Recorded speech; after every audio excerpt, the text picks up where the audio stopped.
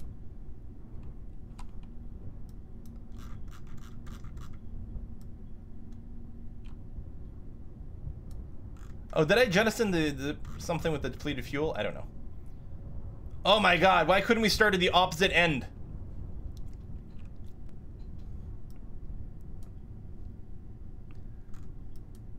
It's gonna take forever just to confirm that none of this works.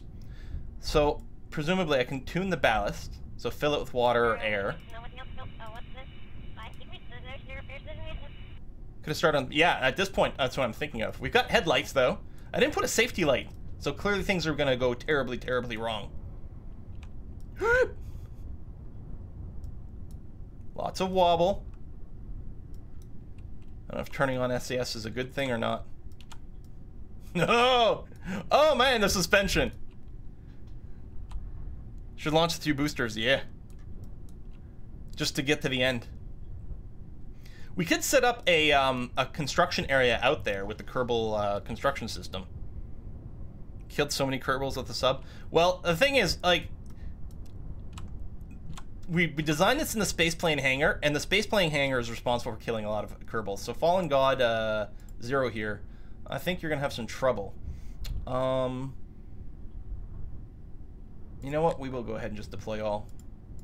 We'll just keep all. We don't have an antenna.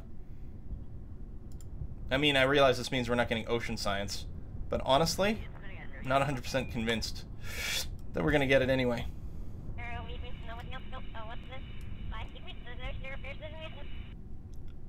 I mean, really, you don't need... Ah!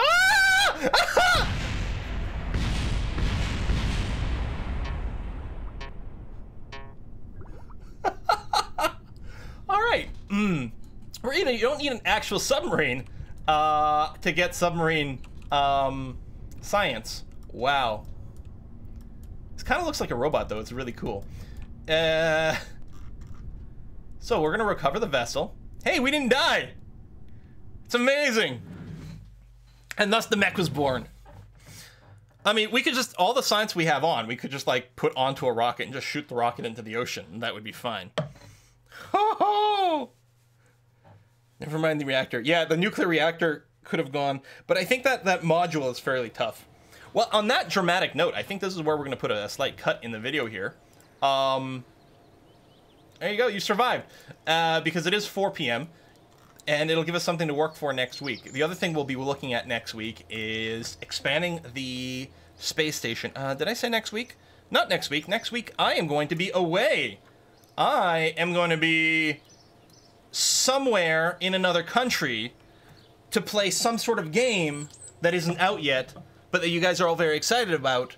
And I'm sure there'll be more announcements coming forward from the appropriate people for that. So stay tuned for more information. So yes. Hey, Symmetric Giraffe with more bits! Thank you for everything, Mr. Giraffe, as well. And yeah, I'm happy that we got your space station up and operational here. Half-Life 3 confirmed. Vicky 3 confirmed. Victoria 4, Barbie Dream Salon, Megacorp, somewhere over the something. Bannerlord, Bannerlord. Oh, this is Mountain Blade, isn't it? No. Is it? I don't know. Anyway, it's not that. Pirates in the Caribbean. Oh my god, that would be good. All right, folks, we're gonna wrap it up here. Next live stream is on a Wednesday, where we continue the Dwarven Age of Wonders run, and then Saturday after that,